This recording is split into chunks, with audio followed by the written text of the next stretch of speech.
ಅದ್ಭುತವಾದಂಥ ಕಾರ್ಯಕ್ರಮ ನಡೀತಾ ಇರುವಾಗ ಏನು ಮಾತಾಡೋದು, ಎಷ್ಟೊತ್ತು ಮಾತಾಡೋದು ಅನ್ನುವಂಥದ್ದು ಒಂದು ಪ್ರಶ್ನೆ. ಆದರೂ ಕೂಡ ನಾನು ಒಂದೆರಡು ದೊಡ್ಡ ವ್ಯಕ್ತಿಗಳನ್ನು, ಬಹಳ ದೊಡ್ಡ ಸಾಧಕರನ್ನು ನೆನಪಿಸಿಕೊಂಡು ನನ್ನ ಎರಡು ಮಾತುಗಳನ್ನ ಈ ಸಂದರ್ಭದಲ್ಲಿ ಆಡ್ಲಿಕ್ಕೆ ಇಚ್ಛಿಸ್ತೇನೆ. ಒಂದು ಲಾವೋತ್ಸೆ ಅಂತ, ನೀವು ಎಷ್ಟು ಜನ ಹೆಸರು ಕೇಳಿದರೆ ಗೊತ್ತಿಲ್ಲ. ಲಾವೋತ್ಸೆ ಎನ್ನುವಂಥವರು ಬಹಳ ದೊಡ್ಡ ಜ್ಞಾನಿ.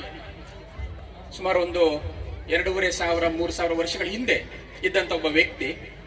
ಅವರು ಒಂದು ಅದ್ಭುತವಾದಂಥ ಒಂದು ಮಾತನ್ನ ಹೇಳಿದ್ದಾರೆ. A journey of 1,000 miles begins with A single step ಅಂತ. ಇದು ವಾರದಿ ಶಾಲೆಯ ಮಂಜುನಾಥ್ ರೆಡ್ಡಿ ಅವರಿಗೂ ಅನ್ವಯಿಸ್ತಾ ಇದೆ. ಹಾಗೇನೆ ಇಲ್ಲಿ ನೃತ್ಯ ಮಾಡಿದಂತ ಮಕ್ಕಳು ಮತ್ತೆ ಬಹಳ ದೊಡ್ಡ ಕನಸುಗಳನ್ನ ಕಟ್ಕೊಂಡಿರ್ತಕ್ಕಂಥ ಪೋಷಕರಿಗೂ ಕೂಡ ಈ ಮಾತು ಅನ್ವಯಿಸ್ತದೆ. ಅಂದ್ರೆ ನಾವು ಬಹಳ ದೂರದ ಜರ್ನಿಯನ್ನ ಮಾಡಬೇಕು ಅಂತಂದ್ರೆ ಅದು ಶುರುವಾಗೋದು ನಮ್ಮ ಮೊದಲ ಹೆಜ್ಜೆಯಿಂದ ಅಂತ. ಮೊದಲ ಹೆಜ್ಜೆ ಅಂತಂದ್ರೆ ಅದು LKG ಆಗಿರ್ಬೋದು, UKG ಆಗಿರ್ಬೋದು, ಅಥವಾ ನೀವು ಹಿಡಿಯುವಂತ ಒಂದು ಪುಸ್ತಕ ಆಗಿರ್ಬೋದು, ಅಥವಾ ಯಾರ ದೊಡ್ಡವರು ಏನೋ ಒಂದು ಅದ್ಭುತವಾಗಿರುವಂತ ವಿಚಾರವನ್ನ ಕೊಡೋದನ್ನ ನೀವು ಸ್ವೀಕಾರ ಮಾಡೋದಾಗಿರ್ಬೋದು, ಯಾವುದೇ ಆಗಿರ್ಬೋದು, ಅದು ನಿಮ್ಮ ಜರ್ನಿಗೆ ಪೂರಕವಾಗಿದ್ರೆ, ಸಹಾಯ ಮಾಡಿದ್ರೆ ಅದು ನಿಮ್ಮ ಜರ್ನಿ ಅಲ್ಲಿಂದನೇ ಶುರುವಾಗುತ್ತೆ ಎನ್ನುವಂತ ಮಾತನ್ನ ಲಾವೋಸೆ ಅವರು ಬಹಳ ವರ್ಷಗಳ ಹಿಂದೆನೆ ಹೇಳಿದ್ದಾರೆ. ಅಂತ ಒಂದು ದೊಡ್ಡ ಜರ್ನಿಯನ್ನ ಈಗಾಗಲೇನೆ ಹಲವು ಸ್ಟೆಪ್ಗಳನ್ನ ಹಾಕೊಂಡು ಈ ಸಂಸ್ಥೆಯನ್ನ ಕಟ್ಟಿರ್ತಕ್ಕಂಥ ಮಂಜುನಾಥ್ ರೆಡ್ಡಿ ಅವ್ರಿಗೂ ಕೂಡ ಅನ್ವಯಿಸ್ತದೆ. ಎರಡನೇದು ಖಲೀಲ್ ಗಿಬ್ರಾನ್ ಅಂತ, ಎರಡನೇ ವ್ಯಕ್ತಿ ನಾನು ಪರಿಚಯ ಮಾಡಿಸ್ತಾ ಇದ್ದೀನಿ. ಯಾಕೆ ಪರಿಚಯ ಮಾಡಿಸ್ತಾ ಇದ್ದೀನಿ ಅಂದ್ರೆ, ಮುಂದೆ ಆ ವ್ಯಕ್ತಿಗಳ ಬಗ್ಗೆ ನಿಮ್ಮ ಮೊಬೈಲಲ್ಲೇ ಒಂದಷ್ಟು ಹುಡುಕಾಟ ಮಾಡಿದ್ರೆ ಅವ್ರು ಎಂತ ಅವ್ರು ಏನೆಲ್ಲ ಕೊಡುಗೆಯನ್ನು ಜಗತ್ತಿಗೆ ಕೊಟ್ಟಿದ್ದಾರೆ ಅಂತ ನೀವು ಹುಡುಕಬಹುದು ಅನ್ನೋ ಕಾರಣಕ್ಕಾಗಿ ನಾನು ಎರಡನೇ ವ್ಯಕ್ತಿಯನ್ನ ಪರಿಚಯಿಸ್ತಾ ಇದ್ದೀನಿ, ಖಲೀಲ್ ಗಿಬ್ರಾನ್ ಅಂತ. ಅವರು ಅನೇಕ ಪುಸ್ತಕಗಳನ್ನ ಬರೆದಿದ್ದಾರೆ. ಅದರಲ್ಲಿ ಒಂದು ಪ್ರವಾದಿ ಅಂತ ಅದ್ಭುತವಾದಂತಹ ಪುಸ್ತಕ. ಅದು ನಾನು ಹಲವು ಬಾರಿ ಅದನ್ನ ಓದಿದ್ದೇನೆ. ನೀವು ಕೂಡ ಮುಂದೆ ಅದನ್ನ ಓದಬೇಕು ಅಂತ ಸಂದರ್ಭದಲ್ಲಿ ವಿನಂತಿಸ್ತೇನೆ. ಅವರೊಂದು ಮಾತು ಹೇಳಿದ್ದಾರೆ, ಏನು ಅಂತಂದ್ರೆ, yesterday is today's memory, yesterday is today's memory and tomorrow is today's dream ಅಂತ. ನಿನ್ನೆ ಅನ್ನುವಂಥದ್ದು ಇವತ್ತು ಒಂದು ನೆನಪಷ್ಟೇನೆ. ನೆನ್ನೆ ಏನಾಗೋಗಿದೆ ಆಗೋಗಿದೆ, ಅದು ನೆನಪಷ್ಟೇನೆ. ಅದನ್ನ ನೆನಪಿಸಿಕೊಂಡು ಅಂತ ಪ್ರಯೋಜನ ಇಲ್ಲ. ಹಾಗೆ ನಾಳೆ ಅನ್ನುವಂಥದ್ದು ಒಂದು ಕನಸು, ಅದು ನಿಜ ಅಲ್ಲ. ಯಾಕೆಂದ್ರೆ ಆಗ್ಬೋದು, ಆಗದೇನೆ ಇರಬಹುದು, ಅದೊಂದು ಕನಸು. ರಿಯಾಲಿಟಿ ಯಾವುದು? ಅದು ಇವತ್ತು. ಇವತ್ತು ಅನ್ನುವಂಥದ್ದು ರಿಯಾಲಿಟಿ. ಇವತ್ತು ನಾವೇನ್ ಮಾಡ್ತೀವಿ, ಹೇಗ್ ಬದುಕ್ತೀವಿ, ಏನ್ ಕಲಿತೀವಿ ಅನ್ನುವಂಥದ್ದೇನೆ ನಮ್ಮ ಗುರಿ ಆಗ್ಬೇಕು. ಇವತ್ತಿಗೆ ಬಹಳ ಇಂಪಾರ್ಟೆನ್ಸ್ ಕೊಡಬೇಕು ಅನ್ನುವಂಥ ಮಾತನ್ನ ನಾವು ಖಲೀಲ್ ಗಿಬ್ರಾನ್ನಿಂದ ನಾವು ಕಲಿಯುವಂತ ಮಾತು. ಬಹಳ ಅದ್ಭುತವಾಗಿರುವಂತಹ ವಿಚಾರ ಕೂಡ. ಅದು ಮಕ್ಕಳಿಗೆ ಎಲ್ಲವನ್ನೂ ಕೂಡ ನಾಳೆ ಮಾಡೋಣ ಬಿಡು, ನಾಡಿದ್ದು ಮಾಡೋಣ ಬಿಡು, ಎಕ್ಸಾಮ್ ಇನ್ನೊಂದು ವಾರ ಇದೆ, ಇನ್ನೂ ಟೈಮ್ ಇದೆ ಅಂತ ಏನು ಪೋಸ್ಟ್ಪೋನ್ ಮಾಡ್ಕೊಳ್ತೀವಿ. ಅದನ್ನ ಇಂಗ್ಲಿಷ್ ಅಲ್ಲಿ ಪ್ರೊಕ್ರಾಸ್ಟಿನೇಷನ್ ಅಂತ ಕರೀತಾರೆ, ಮುಂದೂಡುವಂತ ಮನಸ್ಸು, ಪ್ರೊಕ್ರಾಸ್ಟಿನೇಷನ್ ಅಂತ. ಈ ವರ್ಡ್ ಯಾರು ತೆಗೆದು ಹಾಕ್ಬಿಡ್ತಾರೋ ಅವರು ಬಹಳ ದೊಡ್ಡ ಸಾಧಕರಾಗ್ತಾರಂತೆ. ಅಂದ್ರೆ ಅದು ತೆಗೆಯೋದು ಬಹಳ ಕಷ್ಟ. ಎಲ್ಲರೂ ಕೂಡ ನಾಳೆ ಮಾಡೋಣ, ನಾಡಿದ್ದು ಮಾಡೋಣ ಅನ್ನುವಂತ ಮನಸ್ಥಿತಿಯನ್ನು ಇಟ್ಕೊಂಡೇನೆ ನಾವು ಓದುವಂತವ್ರಾಗಿರೋ ಕಾರಣಕ್ಕೆ ಎಕ್ಸಾಮ್ ಟೈಮಲ್ಲಿ ತುಂಬಾ ಒತ್ತಡ ತಗೊಂಡು ರಾತ್ರಿ 1 ಗಂಟೆ 2 ಗಂಟೆ ತನಕ ಓದ್ತೀವಿ. ಎಕ್ಸಾಮ್ ಹಾಲಲ್ಲಿ ಕೂತ್ಕೊಂಡಾಗ ಎಲ್ಲವೂ ಕೂಡ ಮರ್ತೋಗ್ತೀವಿ. ಸುಮಾರು ಜನ ಹಂಗೆ ಮಾಡ್ತಾರೆ. ಸೊ ಹಾಗಾಗಿ ದಯವಿಟ್ಟು ಮಕ್ಕಳ, ನೀವು ಸಣ್ಣವರಿದ್ದೀರಿ, ಈ ವಯಸ್ಸಿನಿಂದ ಆ ಪ್ರೊಕ್ರಾಸ್ಟಿನೇಷನ್, ಮುಂದೂಡುವಂತ ಮನಸ್ಥಿತಿಯನ್ನ ಕಿತ್ತಾಕ್ಬಿಡಿ. ಅದು ನಿಮ್ಮ ಡಿಕ್ಷನರಿಯಲ್ಲಿ ಇರಬಾರದು.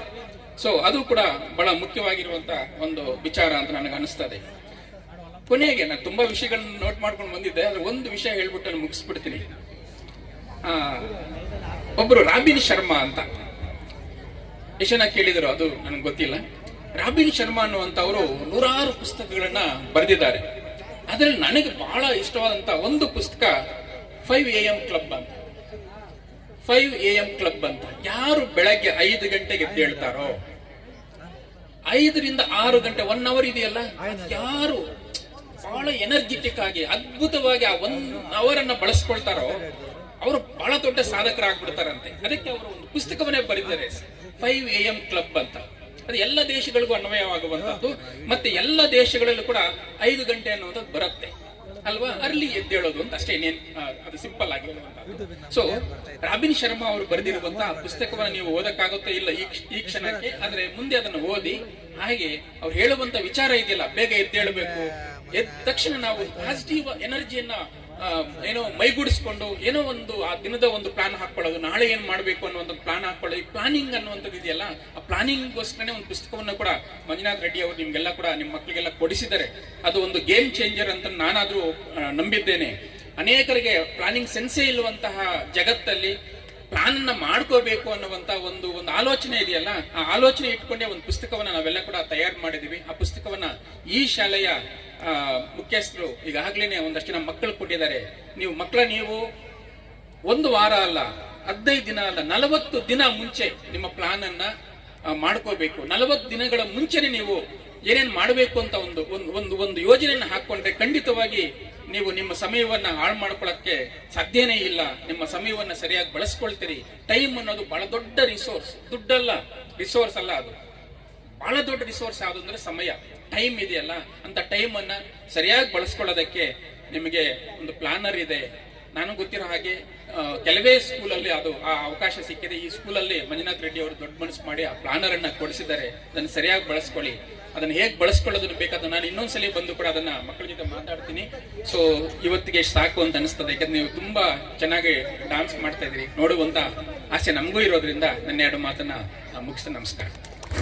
ಸರ್ ಆಸೆಗೊಂಡು ಅಸ್ಪೃಶ್ಯತೆ ಅಂತಕ್ಕಂಥ ಒಂದು ಮೂಢನಂಬಿಕೆಯನ್ನು ಹೋಗಲಾಡಿಸಬೇಕು. ನಾವೆಲ್ಲರೂ ಒಂದೇ ಸಮಾನರು ಅಂತಕ್ಕಂಥ ಭಾವನೆಯನ್ನ ಮೂಡಿಸುವ ನಿಟ್ಟಿನಲ್ಲಿ ಅನೇಕ ಪುಸ್ತಕಗಳು ಕಾರ್ಯಕ್ರಮ ಹಮ್ಮಿಕೊಳ್ತಾ ಇದ್ದಾರೆ. ಅವರಿಗೆ ದೇವರು ಇನ್ನಷ್ಟು ಐಶ್ವರ್ಯ